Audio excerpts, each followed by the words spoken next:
그리하면 내가 복을 받고 그 땅에 들어가서 여호와께서 모든 대적을 내 앞에서 쫓아내시겠다고 내 조상들에게 맹세하신 아름다운 땅을 차지하리니 여호와의 말씀과 같으니라. 아멘. 신명기 6장 10절부터 19절까지 본문입니다. 질투하시는 하나님, 질투하시는 하나님, 이런 말씀의 제목입니다. 오늘 본문에서 질투하시는 하나님에 대하여 말씀하고 있습니다. 15절에 나와 있습니다. 15절 말씀, 너희 중에 계신 너희의 하나님 여호와는 질투하시는 하나님이신즉 너희의 하나님 여호와께서 내게 진노하사 너를 지면에서 멸절시키실까 두려워한다. 이렇게 지금 기록하고 있습니다. 자, 신명기, 하나님이 어떠한 분이신가를 계속해서 말씀을 통해서 설명해 주고 있는 내용들입니다. 어떤 분이신가, 어떤 일을 하시는가, 그 하나님을 말씀을 통해서 설명하고 가르치고 있습니다. 그 이유는 바로 하나님이 어떤 분이신지를 온전히 깨달아 알도록, 그래서 하나님의 백성이 되도록 하신 목적을 가지고 있는데요. 오늘 본문에서는 질투하시는 하나님에 대한 말씀으로 하나님을 소개하고 있습니다. 이 질투하시는 하나님이란 주제는 우리가 한 달 전에 신명기 4장 24절 통해서도 동일한 목적으로 살펴본 적이 있는데요. 질투라는 단어, 우리가 어떻게 받아야 될 것인가 살펴보고자 합니다. 질투, 이렇게 번역한 것은 인간들의 관점, 정서에서 반영하고 있는 것이지요. 질투라는 말 자체에 미움과 시기라는 의미가 포함되어 있습니다. 그런데 우리 하나님은 그러한 분이 아니시잖아요. 모든 것의 주인이시고 창조주이시고 인도자이십니다. 사랑과 은혜가 많으시고 인자와 자비가 풍성하신 분이십니다. 따라서 그 어떤 것도 질투의 대상 될 수 없는 것이고 질투하지 않으시는 분이 되시는 것이죠. 하나님은 오직 하나님의 계획과 목적에 따라서 당신의 사역을 신실하고 성실하게 감당하시는 분이십니다. 우리가 이제 질투라고 이제 번역을 했는데 이 원어는 칸나라는 단어를 가지고 있습니다. 이 단어를 우리식으로 이해하기 위해서 이것을 다 담기 어렵기 때문에 이것은 이제 질투라고 지금 번역을 해놨는데요. 질투라고 우리가 인간적인 관점에서 살펴보기보다는 언어가 가지고 있는 내용 그 자체로 우리가 이것을 받을 때에 하나님이 어떠한 분이신지를 더욱 자세하고 정확하게 알게 될 것입니다. 질투라고 번역된 단어는 문자적으로는 열심이라는 단어를 가지고 있습니다. 다시 말해 하나님의 열심에 관한 이야기를 지금 설명하고 있는 것이죠. 열심이 무엇이냐? 하나님께서 보여주시는 하나님의 열심은 어떠한 모양으로 나타나는가? 자, 이것을 지금 우리 가운데 설명하고 있습니다. 이 열심이라는 단어를 진리적 관점으로 해석하면 교통하게 하다, 분배하게 하다라는 뜻을 가지고 있습니다. 즉 하나님께서 우리의 성질을 바꾸시는 거지요. 우리의 육신을 영으로 바꾸어 주십니다. 그래서 교통하게 하시고 하나님의 뜻이 어떤 것인지를 우리 안에 분배해 주십니다. 그래서 우리가 하나님의 속성과 성물을 닮은 자로 만드시는 것, 이게 바로 하나님의 열심에 관한 내용입니다. 창조의 사역을 이루시기 위하여 모든 일을 감당하시는 분, 이것을 열심이라는 단어로 우리가 이해할 수 있을 것입니다. 하나님의 형상과 모양으로 닮은 자를 만드시는 일을 하나님이 하시겠다는 거죠. 그래서 그 하나님에 대한 사역을 열심이라는 단어로 설명하고 있습니다. 이것을 다른 말로 기름 붓는다라는 말씀으로 우리가 이해할 수 있겠죠. 왕을 세우실 때에 기름을 부으시고 제사장을 세우실 때, 선지자를 세우실 때 기름을 부으십니다. 하나님의 말씀으로, 하나님의 뜻으로 모든 전입격들을 충만케 하시는 일이지요.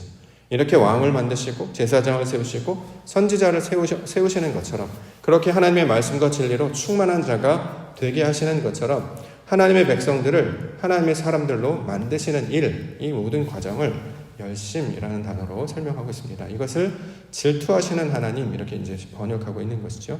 우리가 이제 문자 그대로 봤더라도 그 의미가 무엇인지를 이해하고 나아갈 때 하나님의 뜻을 온전하게 깨달을 수 있을 것입니다. 자, 우리를 변화시키시고 하나님의 백성으로 만드시는 그 하나님의 열심, 어떤 모양으로 나타나는가? 15절 하반절의 말씀에 보면 너희의 하나님 여호와께서 내게 진노하사 너를 지면에서 멸절시키실까 두려워한다. 이렇게 이제 번역을 했는데요. 이 무슨 뜻이냐면 하나님께서 진노하사, 성경에서 말한 진노라고 하는 것은 이제 화가 나다 이런 개념, 감정적인 이야기라기보다 하나님께서 하나님의 뜻을 나타내실 때 우레와 같은 소리가 나타난다고 하잖아요. 커다란 소리. 하나님은 하나님의 입을 열어서 말씀을 가르쳐 주시는데 그것이 사람들이 듣기에 큰 소리처럼 들린다는 거죠. 이건 이제 소리를 듣는 것이고, 의미는 무엇이냐면 진노라고 하는 단어가 가지고 있는 뜻은 하나님께서 당신의 뜻을 펼쳐서 가르쳐 주시다라는 의미를 가지고 있습니다. 하늘을 열어서 자신의 뜻을 보여주시는 거예요. 이게 원래 가진 뜻이다라는 거죠. 그런데 이것을 진동, 큰 소리, 커다란 소리, 화가 난 진노의 목소리, 이렇게 지금 들리기 때문에 지금 이렇게 번역을 하고 있는데, 원래적으로는 입을 열어서 말씀을 가르쳐 주시다라는 뜻입니다. 자, 그렇게 되면 어떤 일이 벌어지냐면 지면에서 멸절되는 일이 벌어진다는 거죠. 여기서 이제 멸절되다라고 하는 것은 영적인 죽음을 가리키고 있는 말입니다.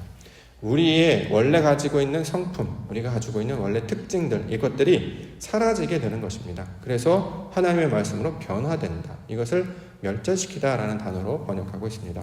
그래서 원래 하나님이 창조하셨던 그 아담, 그 사람을 만들어내시겠다라고 하는 뜻이 이 15절 가운데 담겨져 있는 뜻입니다.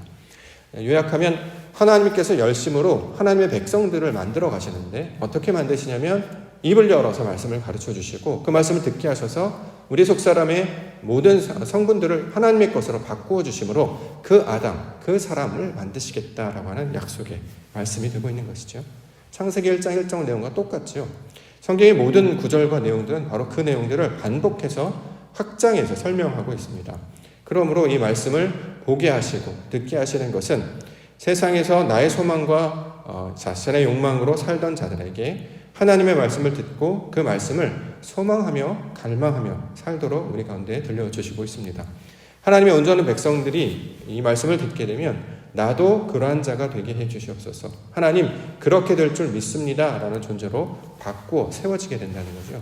나도 그렇게 되기를 원합니다 라고 말하기 때문에 그것을 아멘이라고 이야기합니다. 그 하나님의 말씀이 내게 이루어지기를 원합니다. 그 하나님께서 아담을 만드신다고 했던 그 일이 내가 바로 그 사람이 되기를 원합니다 라고 하는 고백이 아멘이고, 그 아멘은 말로 하는 고백이 될 뿐만 아니라 존재를 가리킬 때 아멘이다, 이렇게 말씀하고 있습니다. 우리를 진리의 말씀으로 가르치시고 우리를 인도하셔서 하나님의 모든 것들로 채우시는 하나님의 아들, 하나님의 자녀들, 하나님의 백성들로 만드심으로 말미암아 하나님의 백성들이 되게 하시는 일, 이것을 질투하시는 하나님, 열심으로 사역하시는 하나님, 이렇게 우리 가운데 말씀하고 있습니다. 이 말씀들을 우리가 기억하며 기도 가운데 나아가고자 합니다. 자, 그러면 하나님께서 우리에게 펼치신 그 하나님의 일들 소개하고 있는데요. 첫 번째는 아름다운 성읍과 집과 열매를 얻게 하신다 설명하고 있습니다. 10절과 11절. 내 하나님 여호와께서 내 조상 아브라함과 이삭과 야곱을 향하여 내게 주리라 맹세하신 땅으로 너를 들어가게 하시고, 내가 건축하지 아니한 크고 아름다운 성읍을 얻게 하시며, 내가 채우지 아니한 아름다운 물건이 가득한 집을 얻게 하시며, 내가 파지 아니한 우물을 차지하게 하시며, 내가 심지 아니한 포도원과 감람나무를 차지하게 하사 내게 배불리 먹게 하신다. 자, 이게 하나님이 하신 열심이다라는 거죠. 하나님이 하시는 이야기, 하나님의 사람으로 우리를 변화시키는 이야기를 이렇게 소개하고 있는 것입니다. 자, 문자적으로 우리가 이 이야기를 듣는다면 실제로 나타나는 땅에 관한 이야기가 되겠죠. 가나안 땅을 얻게 하시고 예루살렘 성을 얻게 하셔서 그곳 가운데 정전과 집을 짓게 하셔서 하나님이 말씀하신 대로 농사를 짓고 소출을 얻어 열매를 얻게 하시는 일로 이것을 가장 먼저 우리가 이해할 수 있을 것입니다. 자, 그런데 그렇게 그 일을 보여주시는 것은 진리적인 의미를 담아서 우리 가운데 가르쳐 주시는 내용입니다.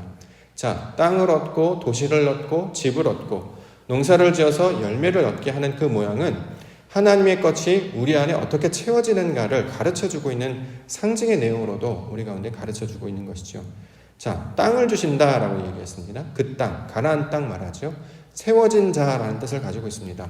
하나님의 말씀으로 우리가 완전하게 변화되어서 나의 욕망, 나의 육신의 것, 과거의 옛사람이 다 죽어지고 새로운 사람, 하나님의 말씀으로 세워진 자가 됐을 때 이것을 그 땅이라고 부릅니다. 옥토를 가리키고 있는 말이고 성도를 가리키고 있는 말이고 교회를 가리키고 있는 말이죠. 자, 그것을 얻게 하신다 이렇게 이야기합니다. 여기서 말하는 성읍, 집, 성전을 가리키고 있는 말이죠. 특별히 우리가 살 집을 말하는 것이 아니고 하나님이 거처하실 처소를 말하는 내용입니다. 이것을 우리로 얻게 하신다라는 것이었습니다. 우리 마음 안에 하나님께서 택하신 곳이 되어서 우리 마음이 성전이 되고 하나님의 집을 이루어서 방주가 되게 하시고 성전이 되게 하시는 일. 자, 그 가운데 우물을 만나게 하십니다. 우물, 물이 솟아나는 것이죠. 사람들이 담아놓은 우물이 있고요. 하나님이 베풀어 주신 우물이 있습니다. 사람이 담아놓은 물은 소위 말해 써서 먹지 마시지 못하고요. 먹더라도 그것이 우리의 생명이 되지 못하는데요. 하나님이 만들어 주신 물은 그 때마다 철마다 마르지 않는 샘과 같이 그 물이 철철 흘러 넘쳐서 먹게 하시고 살게 할 것이다. 여기서 말하는 물은 무엇이냐? 바로 나중에 이제 진리를 나타내시는 예수 그리스도를 가리키고 있는 말인데, 말씀을 우리 가운데 끊임없이 가르쳐 주시는 그분을 우리 가운데 말씀하고 있는 것이죠. 그래서 이게 요한복음에서도 샘물을 너에게 먹게 하리라 라고 말씀하셨던 예수님을 우리 가운데 설명하고 있습니다. 이전에는 말씀을 먹고 싶어도 찾지를 못했고 듣지를 못했습니다. 그런데 우리에게 진리의 모습, 그 성령께서 우리 가운데 찾아오셔서 하나님의 뜻을, 그 진리의 말씀을 먹게 하심으로 마침내 포도원과 감람나무 그 열매를 얻게 하시는 것. 자, 이것이 하나님께서 하시는 사역의 내용으로 지금 설명하고 있습니다. 이렇게 하나님이 펼치시는 역사로 말미암아 하나님의 백성이 되는 것, 그래서 그러한 존재가 되는 것을 성경에서는 하나님 나라 이렇게 표현합니다. 이걸 다른 말로 하면 이제 마태복음은 천국이라고 비유를 했죠. 천국은 어떠한 장소를 가리키는 말이 아니라 상태를 나타내는 말이다라고 했는데요. 하나님 나라는 무엇을 가리키냐면 성도 한 사람 한 사람이 다 하나님의 나라가 되는 것입니다. 우리 안에 하나님이 계시죠. 진리의 말씀으로 우리와 함께 하십니다. 그러면 우리가 하나님으로부터 통치를 받고 그의 보호하심과 은혜 가운데 살아갑니다. 그래서 그것이 바로 하나님의 나라 이렇게 이야기하는 거죠. 말씀과 성분으로 하나님께서 주시는 그 진리의 열매를 날마다 거두어 그것으로 먹고 마시고 풍족하게 안식하고 살아가는 자들, 이것을 하나님의 나라 설명하고 있습니다. 이것을 얻게 하시겠다라고 지금 우리 가운데 들려주시고 약속하고 있는 것입니다. 광야에서 430년이 넘도록 살았죠. 메마른 곳에서 만나를 먹으면서 살았습니다. 이제 너희에게 머물 거처를 줄 것이다. 도시를 줄 것이다. 물을 마시게 할 것이다. 그리고 집을 세워서 거기에서 농사를 짓게 하고 배불리 먹게 할 것이다. 자, 이 말을 듣는다면 그 사람들은 그것을 갈망하게 되겠죠. 소망하게 되겠죠. 자, 이것을 갈망하여서 소망으로 마음 가운데 새기기를 위하여 전해주시는 말씀. 자, 이것이 하나님의 열심에 관한 이야기로 설명하고 있습니다. 자, 그래서 어떻게 하시느냐? 우리를 기억하게 하시겠다. 12절, 13절, 14절 보겠습니다. 너는 조심하여 너를 애굽 땅 종되었던 집에서 인도하여 내신 여호와를 잊지 말고 내 하나님 여호와를 경외하며 그를 섬기며 그의 이름으로 맹세할 것이니라. 너희는 다른 신들 곧 내 사면에 있는 백성의 신들을 따르지 말라. 이렇게 말씀하고 있습니다. 우리가 십계명 말씀을 우리가 살펴봤기 때문에요. 이제 말라라고 하는 단어가 나오면 어떤 뜻인지를 이해할 수 있게 됐습니다. 성경에서 뭐뭐하지 말라라고 하는 것은 하나님께서 그렇게 하시겠다라고 하는 의도와 사역을 나타내는 말이었다라고 우리가 말씀을 받았는데요. 그러면 본문에 따르면 여호와를 잊지 말라라고 하는 것은 그렇게 하나님께서 만드시겠다라는 거죠. 우리 마음 가운데 하나님의 말씀을 새겨주십니다. 우리 마음 안에 새 영을 부어주시고 새 마음을 우리 가운데 부어주셔서 이제는 더 이상 잊지 아니하고 잃어버리지 아니하고 항상 동행하며 말씀 가운데 충만한 자로 만드시겠다라고 하는 하나님의 약속입니다. 그래서 포도원이나 이런 감람나무의 소출을 먹게 하시는 거죠. 그 밖에 있는 것이 우리 안에 들어오게 해주셔서 우리도 그곳으로 양식으로 삼아 살게 하시는 일, 이것을 기억하게 하다, 잊지 말라, 기억하게 하다라는 말씀으로 우리 가운데 지금 가르쳐주고 있습니다. 여호와를 섬기며 또 그를 따르는 자, 다른 신들을 너희 사면에 있는 백성의 신들을 따르지 않게 하시겠다. 오직 하나님만이 나의 주인이시며 모든 것 가운데 목자가 되시며 인도자가 되시는 것을 알게 하시겠다라고 하는 하나님의 약속이 되고 있습니다. 이전에는 다른 신들을 섬기며 우상을 섬기며 그렇게 하나님의 것들이 없는 빈 공간, 텅 빈 무익한 상태로 살았다면 이제 하나님께서 우리에게 열매를 맺는 자가 되게 하심으로 이 모든 일을 하신 분이 하나님이십니다 라는 것을 고백하게 하시겠다. 이것을 기억나게 하겠다라는 말씀으로 우리 가운데 가르쳐주고 있습니다. 그래서 이것이 우리 가운데 어떻게 완성이 됐냐면 우리 안에 진리로 들어오셨죠. 성령 하나님께서 우리 가운데 찾아오셔서 우리가 어려운 일을 당하거나 힘든 일을 당할 때 우리 안에 계시는 성령 하나님이 말할 수 없는 탄식으로 우리를 위해서 간구하십니다. 우리가 어떤 일을 감당할 때 또는 어떤 일을 받아들일 때 육신의 것과 늘 갈등하죠. 받을 것인가 말 것인가. 이것을 내 뜻대로 할 것인가 하나님 뜻대로 할 것인가 이렇게 번민하고 갈등합니다. 이렇게 갈등하는 존재들이 하나님의 백성들이죠. 세상 사람들은 갈등하지 않습니다. 그냥 자기가 하고 싶은 대로 하면 되니까요. 근데 말씀을 알고 있는 자들, 성령의 역사에 그것을 민감하게 반응하는 자들은 늘 이것이 하나님이 기뻐하시는 뜻인가를 고민하게 된다는 거죠. 늘 그래서 기도 가운데 나오는 이유는 하나님께서 우리에게 부어주시는 것이 내 전인격으로 온 전자가 되기를 원합니다. 충분히 내 마음 가운데 채워지기를 원합니다. 이것 가운데 이제 기도가 되는 것이죠. 그런데 내 마음 안에 아직도 내 것이 남아있으면 그것이 마치 죄가 드러나는 것처럼 막 차고 올라와서 하나님의 뜻을 받고 듣기보다 자신의 욕망이나 뜻으로 하려고 하는 시도들을 계속하게 한다는 거죠. 자, 근데 그때 무엇이 발동되느냐? 하나님이 발동이 됩니다. 성령 하나님이 우리를 자꾸 붙드시는 거죠. 말씀 앞으로 인도하시고 기도 가운데 인도하시고 하나님의 뜻 가운데 나아가도록 우리 가운데 계속 말씀하고 있습니다. 그래서 나중에는 점점 조금씩 내가 살았다는 것이 다 사라지고 하나님의 것들로만 반응하는 존재가 되게 하시는 일, 이것이 기억하다가 가지고 있는 단어의 뜻이 되고 있는 것이죠. 실제로 이 모양을 우리 가운데 보여주신 분이 바로 예수님이셨죠. 100% 완전한 모습으로 하나님의 뜻을 이루시는 것, 나의 원대로 마옵시고 나의 뜻대로 마옵시고 아버지 뜻대로 해 주시옵소서. 그래서 자신이 죽어지는 모양, 십자가에 달리는 모양으로 설명해 주셨습니다. 왜냐하면 우리도 성도들도 그런 모양으로 나아가라라고 하는 것이죠. 그래서 히브리 단어 처음 글자와 마지막 글자가 있는데 그 마지막 글자가 가리키고 있는 말이 완성, 마침인데요. 이걸 진리적 관점으로 해석하면 그 단어가 가진 뜻은 십자가라는 뜻을 가지고 있습니다. 죽음이 우리를 완전하게 합니다. 내가 죽어지면 하나님의 사람으로 변화된다라는 것이죠. 이것을 기억하게 하겠다. 내가 그렇게 너희를 인도하겠다라고 하는 하나님의 의도에 대한 내용이 되고 있습니다. 마지막으로 주시는 일, 선량한 일을 행하라 설명합니다. 17절부터 너희 하나님 여호와께서 너희에게 명하신 명령과 증거와 규례를 삼가 지키며 여호와께서 보시기에 정직하고 선량한 일을 행하라. 그리하면 내가 복을 받고 그 땅에 들어가서 여호와께서 모든 대적을 내 앞에서 쫓아내시겠다고 내 조상들에게 맹세하신 아름다운 땅을 차지하리니 여호와의 말씀과 같으니라. 18절에 여호와께서 보시기에 정직하고 선량한 일을 행하라. 성경에서 말하는 정직하다라고 하는 것은 내 속에 있는 것과 밖으로 나와 있는 것이 똑같은 모양이죠. 이걸 정직이라고 합니다. 밖에 있는 것과 속에 있는 것이 서로 다른 것을 거짓이라고 이야기하고요. 그래서 내 안에 말씀이 있으면 말씀이 나옵니다. 하나님이 있으면 하나님의 말씀이 나오죠. 사람의 생각이 있으면 사람의 말이 나옵니다. 그래서 신약에서는 말을 보면 그 사람이 말하는 걸 보면 그 안에 무엇이 들어있는지를 알 수 있다 이렇게 얘기하는 것이죠. 그래서 정직하는 것, 그래서 하나님의 것으로 말하라라는 뜻이 되고 있습니다. 선량한 일이라고 하는 것은 하나님의 일을 가리키는 말인데 선량하다라고 하는 단어가 나왔기 때문에 토부를 우리가 생각하시면 맞습니다. 실제로 토부 단어를 사용하고 있죠. 보시기에 좋았다라고 할 때, 아름답다, 선하다라고 했을 때 사용했던 단어인데 하나님의 계획과 뜻 가운데 아버지께서 원하시는 뜻대로 되는 것, 이것을 토부, 하나님 보시기에 좋았다라고 하는 거죠. 자, 그것들을 너희가 행하라라고 하는 것입니다. 자신의 욕망과 뜻대로 행하는 것이 아니라 하나님이 기뻐하실 그것들을 행하며 나아가라. 자, 이것을 하나님께서 말씀하고 있습니다. 왜냐하면 17절에 명령과 증거와 규례가 우리 안에 열매로 맺어지기 때문입니다.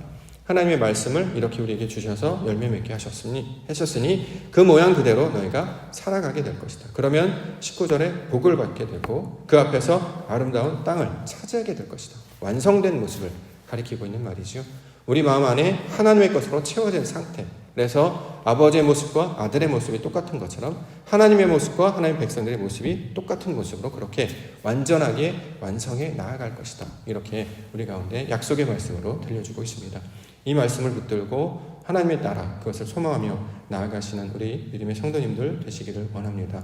오늘도 우리에게 주시고 펼쳐주신 하루는 우리의 땅에 있는 모든 일들을 통해 하나님의 영광을 발견하게 하시고 그를 소망하여서 마침내 하나님의 뜻을 아는 자로 세워주시기 위함입니다. 이것을 영원한 백성, 영생, 영원으로 알았다, 영원으로 산다라는 뜻으로 가르쳐 주셨죠. 하나님이 주시는 그 뜻, 그 진리를 우리가 마음 가운데 새기고 말씀을 붙잡고 나아갈 때 하나님의 영광의 것들을 우리가 발견하는 자들 되게 해주실 줄 믿습니다. 그것을 신명기 백성들에게, 교회들에게 주시는 말씀으로 우리가 전달하고 있기 때문에 이 말씀을 붙들고 나아갈 때 그 말씀처럼 좋은 땅, 목표의 땅 가운데 살게 하시고 그 좋은 땅, 그 진리의 땅 가운데 하나님과 동행하며 사는 자로 인도해 주실 줄 믿습니다. 이 하나님의 나라와 뜻을 구하며 기도 가운데 나아가시는 우리 믿음의 성도님들 되시기를 주의 이름으로 간절히 축원합니다.